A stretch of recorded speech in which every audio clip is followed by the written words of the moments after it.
আসসালামু আলাইকুম রহমতুল্লাহ বারকাত। সুপ্রিয় দর্শক শ্রোতা ভাই বোনেরা, আমরা ফেনী জেলা, আপনারা জানেন ফেনী জেলা কুমিল্লা নোয়াখালী সহ আশপাশের প্রত্যন্ত অঞ্চলগুলো পানির যে সমস্যা, বন্যায় ভুগতেছে। আমাদের এখানে ত্রাণের অত্যন্ত প্রয়োজন।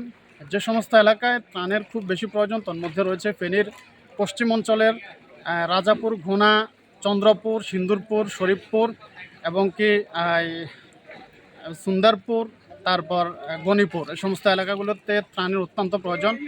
আর শহর এলাকা যেগুলো রয়েছে, শহর এলাকাগুলোতে আপনারা অবশ্য জানেন অনেকে ত্রাণ দিবে, আলহামদুলিল্লাহ অনেকে পাবে ইনশাল্লাহ। এবং পর্যাপ্ত পরিমাণ পেয়েছে, পর্যাপ্ত পরিমাণ অনেকেই পেয়েছে। আর যারা যারা পাওয়ার যোগ্য, প্রাপ্য, তারা আলহামদুলিল্লাহ যথেষ্ট পরিমাণ পাইছে। কিন্তু গ্রাম অঞ্চলগুলোতে অনেকেই পাচ্ছে না, যাদের প্রয়োজন, তারা খাবার দাবার জন্য তারা হাহাকার করছে, তাদের একান্ত প্রয়োজন। আমাদের বিনীত অনুরোধ থাকবে, আপনারা ওই সমস্ত এলাকাগুলোতে, যে সমস্ত গ্রামগুলোর নাম বলেছি সেগুলোতে অবশ্যই যাবেন। এবং আরও পশ্চিম পাশে যে দরবেশের হাট, তাহিরপুর এবং কি সেনবাগ, নিঃসেনবাগ, ওই সমস্ত প্রত্যন্ত অঞ্চলগুলোতে আপনারা অবশ্য ত্রাণ নিয়ে আসেন। আপনার যেহেতু দিনী খেদমত এবং মানবতার সেবায় নিয়োজিত রয়েছেন, আমরা উদারতা আহ্বান জানাবো। আপনারা আমাদের ডাকে আশা করে সাড়া দিবেন ইনশাআল্লাহ। আল্লাহ তাআলা সবাইকে তৌফিক দান করুন। আসসালামু আলাইকুম ওয়া রাহমাতুল্লাহ।